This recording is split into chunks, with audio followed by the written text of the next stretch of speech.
Assalamualaikum warahmatullahi wabarakatuh. Halo semuanya, perkenalkan nama saya Maitria Prada Yusuf dengan NIM 2003487. Saya merupakan mahasiswa Pendidikan Sosiologi kelas 3B Universitas Pendidikan Indonesia.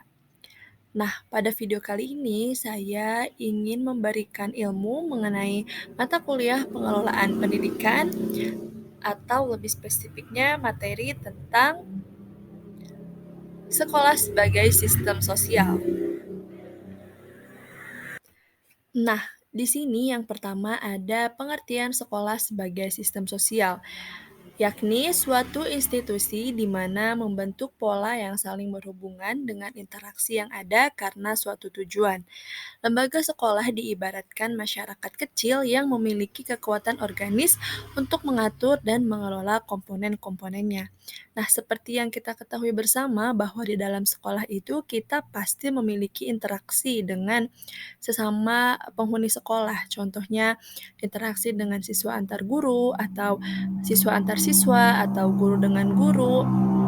Nah, lalu sekolah juga diibaratkan sebagai masyarakat kecil gitu ya, karena di dalamnya itu ada organisasi gitu seperti tingkat yang paling tinggi itu ada kepala sekolah, kemudian juga ada wakil kepala sekolah, ada wakil kesiswaan, ada juga guru-guru gitu dan di dalam kelas pun kita ada organisasi gitu ya, seperti contohnya organisasi kelas.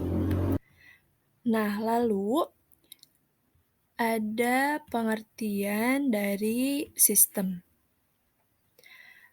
Pengertian sistem banyak pendapat gitu ya, banyak yang berpendapat tentang pengertian sistem itu sendiri, tapi secara umum pengertian sistem adalah sekelompok bagian-bagian yang bekerja sama secara keseluruhan berdasarkan satu tujuan bersama.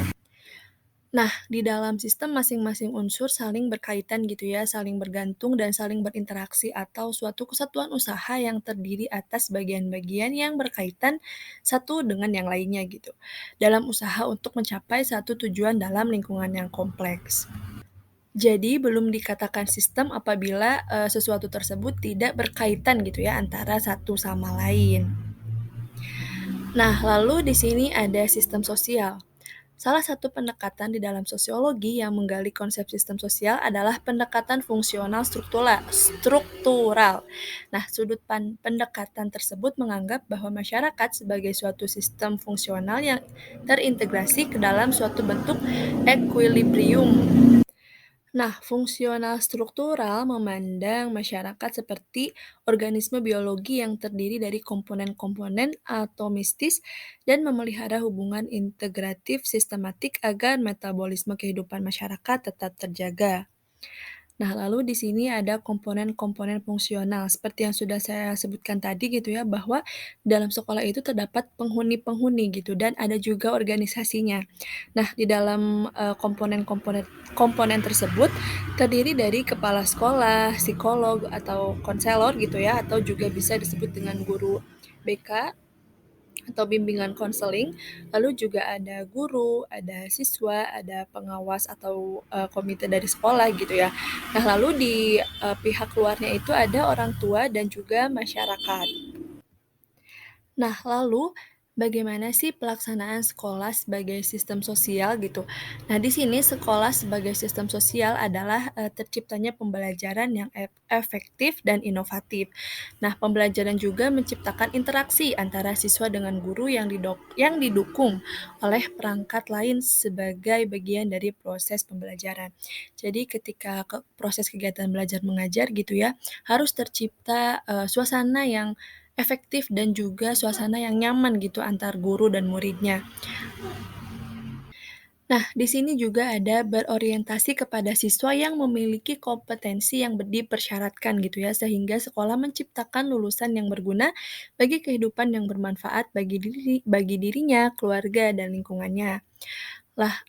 Lalu di sini juga ada contoh pelaksanaan sekolah sebagai sistem sosial gitu, adalah di mana metode pembelajaran kolaboratif dilakukan dengan membuat kelompok belajar, yang nantinya mereka diharuskan membaca dan mencatat secara individu, bertanya atau berdiskusi sejauh mana gitu pemahaman yang telah dimiliki.